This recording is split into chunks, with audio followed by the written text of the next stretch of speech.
and that is a chant. In the beginning, you can chant loudly, but then really only the thought moves, not a loud chant. So without twisting to either side, the chant I propose to use is chidananda rupah shivo'ham shivo'ham.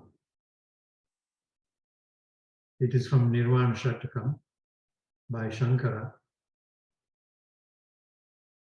Basically, it's a reference to what consciousness is.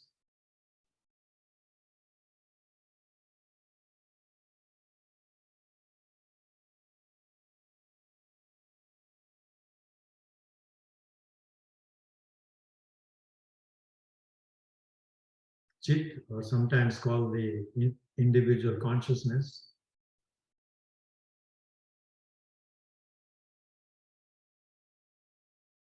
the root of that consciousness lies in the real consciousness. The body, mind, sense sort of borrows that. And a very beautiful description I heard given by Sadguru is, think of the soap bubbles that you made as children and you played with.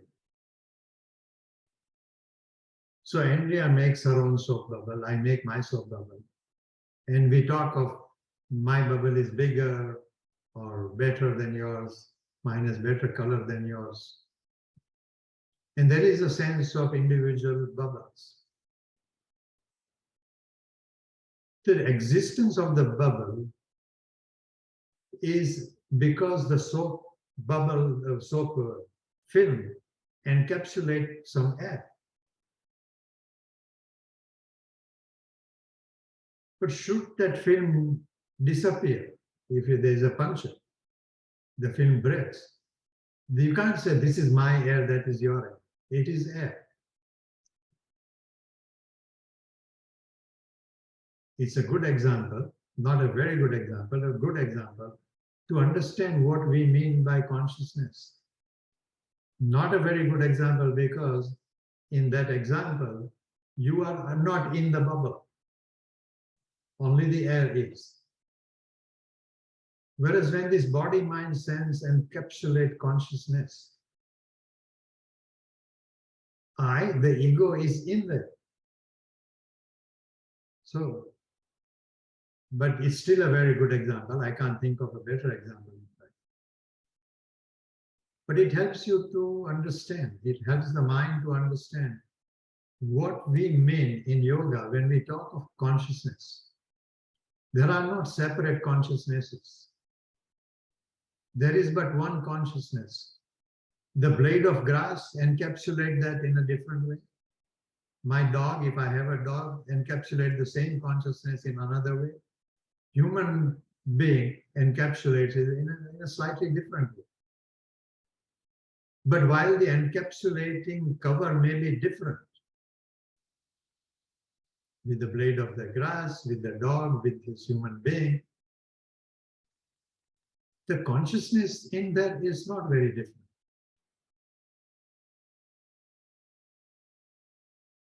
Another example by which this is sometimes explained is, I have this room. This is my apartment. This is my room. It's enclosed by these walls.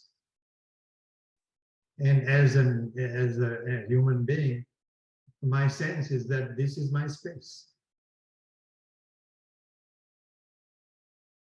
And it's definitely different than space outside. But the sense which says I have encapsulated the space by using the walls is not quite correct. Just as if I bring more furniture in the room and put furniture, it appears to displace the space.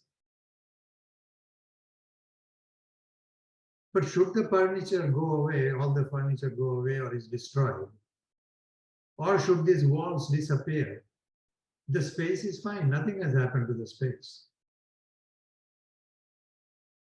to the human being, to the dog, and to the blade of the grass, many things will happen.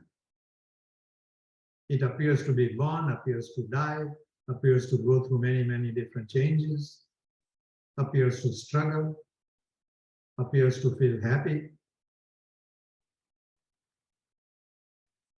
But as that outer appearances keep changing, nothing happens to consciousness.